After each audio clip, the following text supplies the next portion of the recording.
We are less than 10 minutes away from today's closing bell. Helping us to break down today's trading action, we've got Adam Johnson and Julie Hyman from our markets desk, and trader John Brady of MF Global standing by at the CME in Chicago to explain why markets are more concerned with Greece and Goldman than earnings. You know, John, let's start right there. I kind of agree with you that Greece issue, it's interesting how it fades to the background for a day or so and the markets rally. I mean, that is a crucial issue here, isn't it?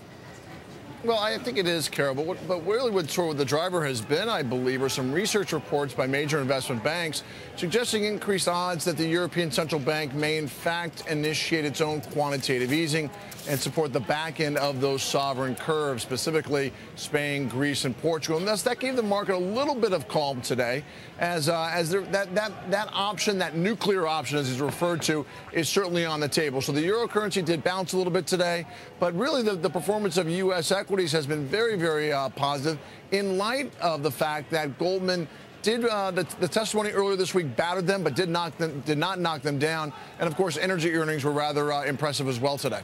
Hey, I wonder, you know, this is at least the fourth or fifth weekend that we've heard there's going to be some sort of rescue package over the weekend for Greece. It never seemed to come through, at least not in cash. Is there some point when the financial markets just say, we no longer buy it, there's no cash coming through for this country? I think that's a possibility once again this weekend, Matt, and I think you'll probably see a little bit of a bid to Treasuries tomorrow afternoon following the GDP number. Expect the market to be bought on any sort of dip on that data point. But really, I think Greek European politicians can sometimes be their own worst enemies in the fact that you've got local politics almost dictating national and continental wide policies. So you're right. I think what traders are really going to focus in on, though, is the performance of the Italian bond long and the BTB futures. They had a good day today. They did sort of take it on the chin the early part of this week. We know that Greece is very much the focus. Spain and Portugal most likely lined up. But really, it's Italy now that I think will become the focus of the markets as we move forward into next week.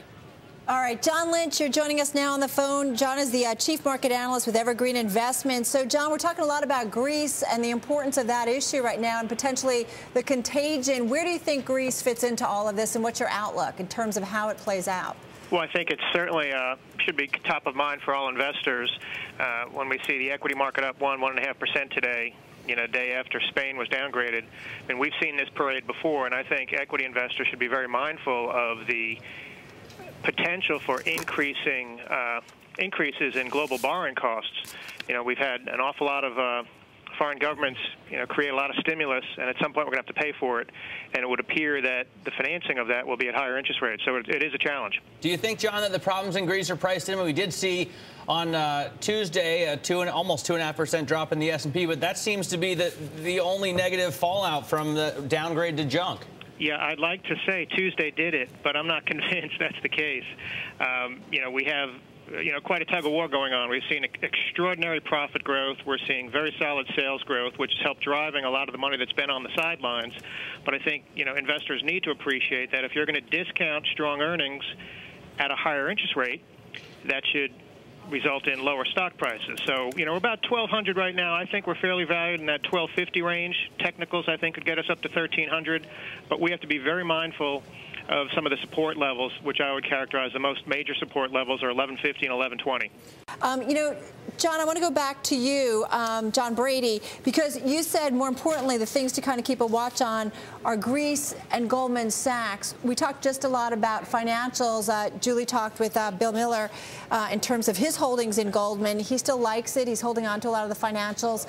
What's your concern specifically when you say Goldman? Well, I think Bill Miller hits the nail right on the head in the fact that it's more of a political / public relations problem. You know, Goldman Sachs has always had a reputation for hiring the best and the brightest in our industry, and they're certainly a competitor and a well-respected competitor. But really, I think it's the political landscape that is a big challenge for Goldman Sachs right now. You know, we've seen, I think there's chatter today that Governor Christ will be dropping out of the Republican Party and running as an independent for the Senate seat in the state of Florida. And that just sort of shows how the political landscape is shifting here a little bit, and these protests, likewise, are rather populist in nature, and thus I think it's more of a public relations issue for Goldman Sachs rather than anything else. In terms of their business, their overall core businesses, I think their reputations are still very much intact, and likewise, given the inflation outlook, the interest rate outlook, and the underwriting outlook, those businesses should continue to perform quite well. What do you think, John Lynch, about the financials here? I mean, obviously the populist tone has been against them for some time now, but it didn't seem to hurt their bottom lines in the last couple of quarters that they reported. So should we expect any kind of political fallout to literally hurt profits at the big banks? Is John Lynch there? First and foremost, we have to keep in mind that the yield curve is still very steep, and the banks are making a lot of money. Are they making it, though, by lending the curve or trading the curve? And it would appear thus far that they've been trading the curve more than lending the curve. That's one point. Secondly, from the political fallout, I agree with John's comments that Goldman's capabilities are still there, and they're still a respected outfit. I just think from a reform standpoint, we have to go through the process or the proper phases, if you will, of rhetoric to repair or reform without crossing the line into retribution. And this week, it seems like it's a little more retribution when you look at some of these protests and you look at the line of questioning.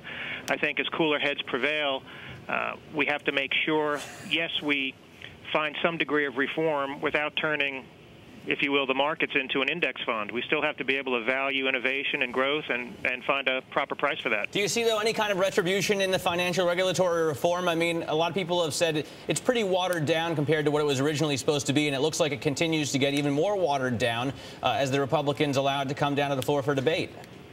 Well, they're allowed to come down to the floor for debate, and the proof will be, the devil will be in the details, whatever mixed metaphor you want to use.